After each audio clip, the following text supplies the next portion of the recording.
بەهۆی ئەو بارودۆخەی کە ئێستا بەهۆی نەخۆشی کۆڤید-19 هەیە و هەروەها بەهۆی ئەوەی کە جەنابیان خۆی ئاماژەی یا بەوەی کە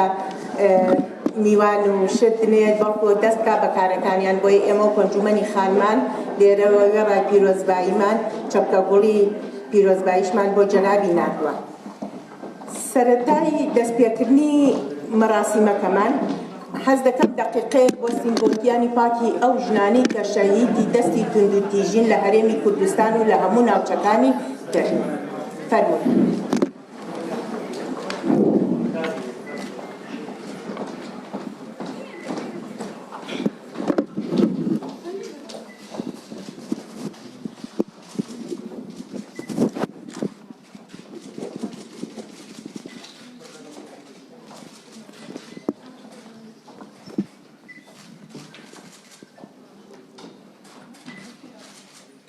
زۆر سوپاس بە میدانیشن. سەرەتای دەستپێکردنی مەراسیمەکەمان بەڕێز دکتۆر خانزاد پێی بە خێراتن پێشتر بە بەڕێستانەکە فەرمووی زۆرە.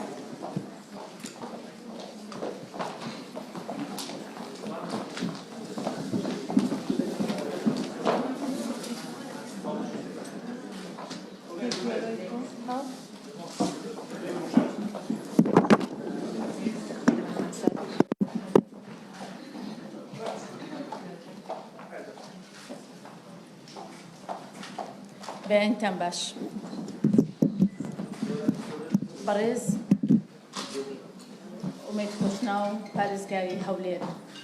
بەڕێزان نوێنەر و هەروەها هەموو نوێنەرانی کە لە حکوومەتی هەرێمی کوردستان و دام و دەستگاکانی حکوومەت لەگەر هەموو ئەو نوێنەرانی کە لە ڕێکخراوەکانی کۆمەلگەی مەدەنی و ڕێکخراوەکانی جەماوەری و هەروها ڕێکخراوەکانی نێودەوڵەتی ئامادە بووینە زۆر بەخێربێن سەرچاو. سوپاس بۆ هاتنتان و بۆ بەرزڕاگرتنی یادی 8 مارس لە پایتەختی هەرێمی کوردستان. ئەنجومەنی باڵای کاروباری خانمان وەک دامەزراوەیەکی حکوومەتی هەرێمی کوردستان هەموو ساڵێک لە ڕێگەی ئەنجامدانی چاڵاکی جۆر بە جۆرەوە ڕۆژی 8 مارس یاخود ڕۆژی جیهانی خانمان بەرز ڕادەگری لە پێناو بەرزکردنەوەی هۆشیاری جەندەری لە هەرێمی کوردستان. بەڵام ئەم ساڵ جیاوازتر لە ساڵانی ڕابردوو و لە بەرچاوگرتنی کارنامەی کابینەی نوێی حکوومەتی هەرێمی کوردستان ئەنجومەنەکەمان لەژێر دروشمی ئافرەت لە سەرکردایەتیدا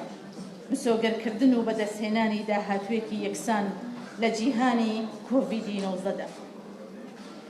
یادی 8 مارس دەکەینەوە. ئافرەتان لە هەرێمی کوردستان لە بەرەی پێشەوەی بەرەنگاربوونەوەی کۆڤیدی-19دا وەک سەرکردەی تەندروستی، سەرکردە لە خزمەتگوزاری، سەرکردە و داهێنەر و ڕێکخەرانی کۆمەلگا دەیان نمونەی دیکە کە ڕۆڵێکی باڵایان لە کاتی بەرەنگاربوونەوەی قەیرانەکاندا بینی. ئەم قەیرانانە لەلایەکەوە بەشداریبوونی کاریگەری ئافرەت و لەلایەکی دیکەشەوە ئەو بارەی دەرخست کە دەکەوێتە سەرشانیان. ئافرەتان بە توانا و سەرکردە لە هەردوو کەرتیدا، لە کەرتی گشتی و لە کەرتی تایبەت شارەزایی خۆیان و لێهاتوو توانای خۆیان دەرخست و بە شێوەیەکی کاریگەر سەرکردایەتی هەوڵەکان و وڵامدانەوە و چاکبوونەوە لە پەتای کۆرانایان کرد و ڕۆلی خۆیان زۆر بەرز نواند. هاوکات لە ئەمڕۆدا ئەوە زیاتر لە پێشتر قبول دەکرێت کە ژن ئەزمون، دنیابینی، ڕوانگەی، شارەزایی جیاواز لەگەڵ خۆیدا بێنێتە سەر مێز و قبول بکرێت.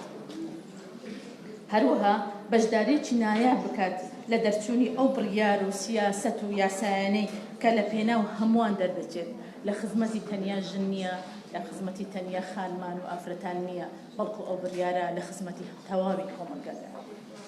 بۆیە ئەنجومەنی باڵای کاروباری خانمان لە ئێستادا کار دەکات بۆ ئەوەی ئەزموونی سەرکردایەتی خانمان لە خۆ ئامادەکردن و وڵامدانەوەی کۆڤیدی-19 لە پرۆگرام و سیاسەتەکانی داهاتووی حکوومەتی هەرێمی کوردستان لە بوارە جیاجیاکان ڕەنگ بداتەوە. وەک دەزانن کارنامەی کابینەی نوێیەمی حکوومەتی هەرێمی کوردستان بەم شێوەیە باس لە ڕوانگەی پلانی حکوومەت دەکات بۆ پرسی ئافرەتان. دژی هەر جیاکاریەکی ڕەگەزی و پەراوێز خستنی ڕۆڵی ئافرەت دەوەستێتەوە. پێویستە ئافرەتان بە توانا و لێهاتووی خۆیانەوە ڕۆڵ و پێگەی شایستەی خۆیان لە کۆمەلگادا وەرگرن و بەشداریەکی کارا لە ناو پایەی سیاسی و ئابووری و کۆمەڵایەتی هەرێمدا بکەن. بەڕێزان، وەک دەزانن ڕووداوە نەخوازراوە سیاسی و کۆمەڵایەتی و تەندروستیەکانی جیهان و ناوچەکە و هەرێمی کوردستانیش کاریگەری زۆریان هەبووە لەسەر یەکە بە یەکەی تاکەکان. هەروەها کاریگەرێکی زۆری هەبووە لە سەکتەرەکانی ژیان و گوزەرانی تاک و کۆمەلگای کوردستان، بە تایبەت ئابووری و بژێوی ژیانی خەڵک. ئافرەتانی هەرێمی کوردستانیش بێبەش نەبووینە لەو نەهامەتیانە. لە بەرکەوتنی ئەو گۆڕانکاریانە پشکێکی سەرەکیان وەرگرتووە و بەرکەوتووە، بە تایبەت لە سەردەمی کۆڕۆنادا. لێکەوتنەکانی دوای ئەم ماوەیە فاکتەری سەرەکین لە پشتبەستنی تاکی کورد بە حکوومەت و بە تایبەتیش ئافرەت بە کەرتی گشتی بۆ دابینکردنی داهاتی مانگانەیان. بۆیە هەوڵدان و کارکردن بۆ هۆشیارکردنەوەی ئافرەتانی کوردستان و هاندانیان بۆ سەربەخۆیی بوون و پشتبەستن بە کاری خۆیان لە کەرتی تایبەت وایان لێ دەکات کە زیاتر سەربەخۆ بن و هاوکات بەشداریەکی کاراش بکەن لە گەشە سەندنی ئابووری وڵاتدا. زۆر سپاس. 8 مارس هەر پیرۆزی و لە هەمووتان پیرۆز بێ. زۆر بەخێرن سەرچاوە.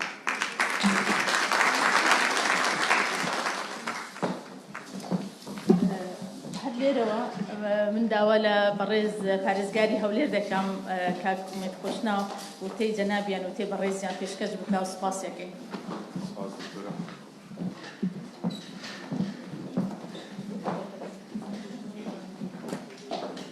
بەناوی خوای گەورە میهرەبان، بەڕێزان بەیانیتان باش. بەڕێز ئەبین هروری بەرپرسی دەستەی ڕێکخراوە جەماوەریەکان، بەڕێز دکتۆر عەلی ڕەشید سەرۆکی ئەنجومەنی پارێزگا، بەڕێز دکتۆرە خانزاد ئەمینداری ئەنجومەنی کاروباری خانمان، بەڕێز دکتۆرە ڤیان سلێمان سکرتێری یەکێتی ئافرەتانی کوردستان، میوانانی بەڕێز، بەناوی پارێزگای هەولێر بە گەرمی بە خێراتنیە مولایەکتان دەکەین و پیرۆزبایی ڕۆژی 8 مارس ڕۆژی ئافرەتان و هەروەها هەموو بۆ نەویادەکانی مانجی ئادارتان لێ پیرۆز دەکەین. ئومێد دەکەینەوە ئەم ساڵ لەگەڵ یادکردنەوەی ئەو بۆ نەویادانە لەگەڵ لە ڕەچاوکردنی دۆخی تەندروستیدا، بەڵام ئیشەڵڵا لەگەڵ ئەو بەهارەدا کوردستان لە هەموو ڕۆکان بژانەوەی زیاتر بژانەوەیەکی بەهارەیانە بەخۆیەوە ببینێتن. ڕۆژێک تایبەت نییە بە ئافرەت، هەموو ڕۆژەکان ڕۆژی ئافرەتن. ئافرەت خوڵقێنەر و داهێنەری جوانکردنی ڕۆژەکانی مرۆڤایەتیە، بەڵام ڕۆژێک سیمبولیە لەوە بیرهێنانەوەی کۆمەڵگە بۆ بە هەڵگرتنی پرس و داخوازی و خواستەکانی ئافرەتان. ژنان و ئافرەتانی کوردستانیش سەرمەشق بوونە لە مێژوودا،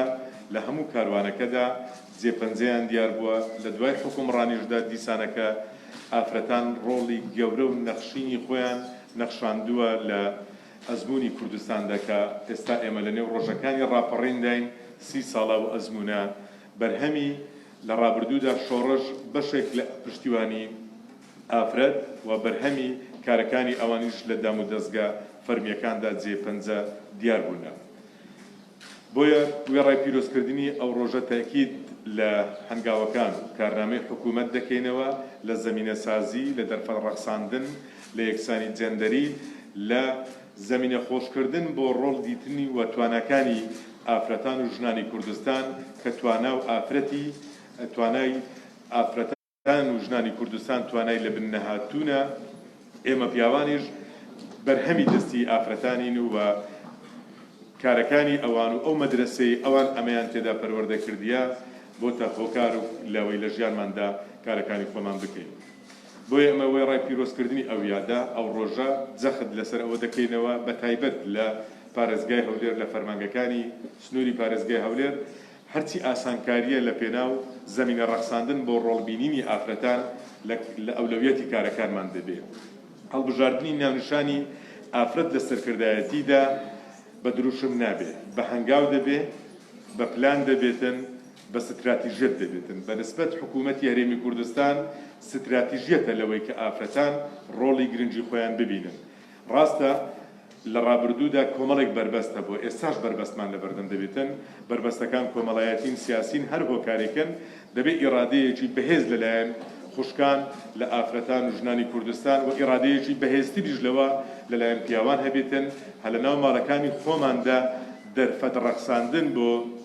ڕۆڵبینینی ئافرەتان ببێتە مەبدە و ئەساسی کارەکانمان کە بە دڵنیاییەوە دواتر لە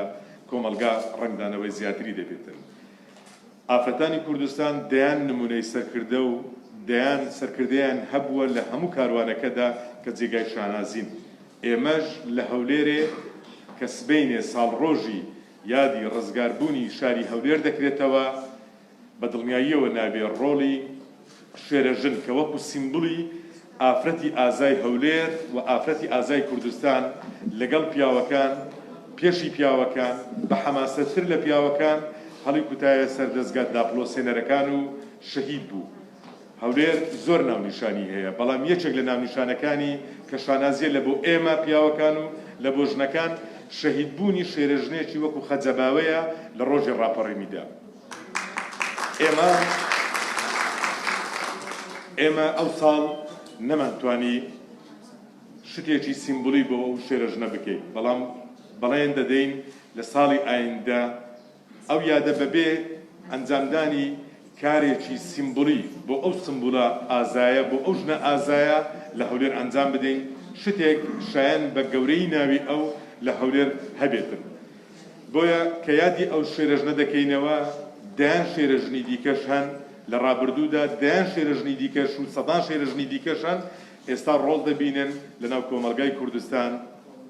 دەمینێتەوە لەسەر ئێمە هەم پیاوان هەم مؤسساتی دەوڵەت زەمینە سازی باشتر بڕەخسێنین لەوەی کە ڕۆڵی ئافرەتان ڕۆڵێکی لە بنەهاتوو و کاریگەر و گەورەیە ئەوان مەدرسەن مامۆستان پێگەیەنەری ئێمەی پیاوانیشن کاتێک بەڕێزان لە ئەنجومەنی کاروباری خانمانیش داوایان کرد ئەو کارە لێرە ئەنجام بدەن ئێمە زۆر دڵخۆش بووین بە پێی نەهجی ئێستای کارکردنی ئێمە تیمی پارێزگای هەولێر هەمومان ئامانجێکمان هەیە کە دیوانی پارێزگا ماڵی خەڵکی سنووری پارێزگای هەولێرە شوێنی کاری ئێمەش کوچە و کۆڵان و گەڕەک و گوند و قەزا و ناحیە و کۆمەلگا و هەموو ئەو شوێنانەیە کە خەڵکی هەولێر تێدا ژیانی خۆی دەگوزەرێنیتن کاری ئێمە لە ناو کاسبکاران و لە گەڕەکە هەژار نشینەکان و لە کۆمەلگا پێداویستی زۆرەکان و لە گوندە دوور نشینەکان دەبێ بەڵام دیوانی پارێزگا ماڵی هەمومان دەبێ بۆیە دووبارە بە خێراتنتان دەکەین لە بۆ ماڵی خۆتان دووبارە ئەو یادە پیرۆز دەکەین لە خوشکانی خۆمان و ئومێد دەکەین کاتێک ئەو یادە دەکەینەوە نەگەڕێینەوە ئەو ڕۆژە ناخۆشانەی کە ئافرەت تێدا قوربانی بووە ئافرەت تێدا زەحمەتی زۆری دیتە بە ئومێدی ئەوەی لە ئایندەدا کاتێک ئەو یادە دەکەینەوە شانازیەکانمان باز بکەین کە چ کرایە لە بواری دەرفەت ڕەخساندن لە بۆ ئافرەتان و ڕۆڵبینینی ئافرەتان کە تەواوکەری هەموو کارەکانی پیاوانیشن پیاوانیش بەبێ ئافرەتان بە دڵنیاییەوە ناتوانن هەنگاوەکانی خۆیان بەهاوێژن پشتیوانی ئافرەتانە ئێمە دەگەیەنتە نەتیجە و تەحقیقی ئامانجەکانی خۆمان دەکەین دووبارە بە گەرمی بە خێرات نێمولایەکتان دەکەین و ئەو یادەتان لێ پیرۆزبی و تەواوی یادەکانی مانجی ئادار لە ئێوەی بەڕێز بە لە خەڵکی سنووری پارێزگا و پایتەختە خۆشەویستەکەمان پیرۆزبی و هەر بەخێر بن.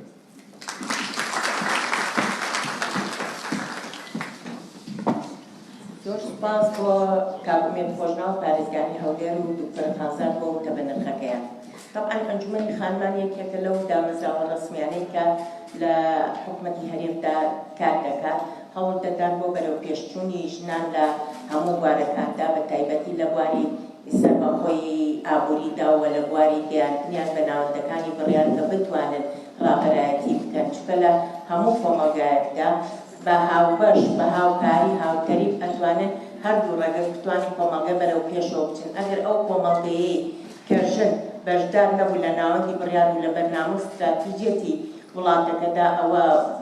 بە بڕوای من کۆمەلگەیەکە کە کۆمەلگەیەکی مەدەنی نابێت و کۆمەلگەیەکە بێت کە دوور لە هەموو دیموکراتیەکە بێت و کۆمەلگەیەکە بێت کە تاگڕەوانە بڕیارەکانی لەسەر دەدا کە ئەویش ڕەگەزی بەرامبەرە بێت خۆشحاڵین کە یەکێ لە بەرنامەکانی ئەنجومەنی خانمان گەیاندنی ژنانە بەڕابەرایەتی وە بە بڕیاردانەوە بەرداگیرکردنیان لە بەرنامەی حکوومەتی هەرێمی کوردستاندا و ئێستاش کوردەپلیمێک لەلایەن ئەنجومەنی خانمانەوە ئامادەکراوە بۆ ژنە سەرکەوتوەکان فەرموبار پێشکەش بکرێت.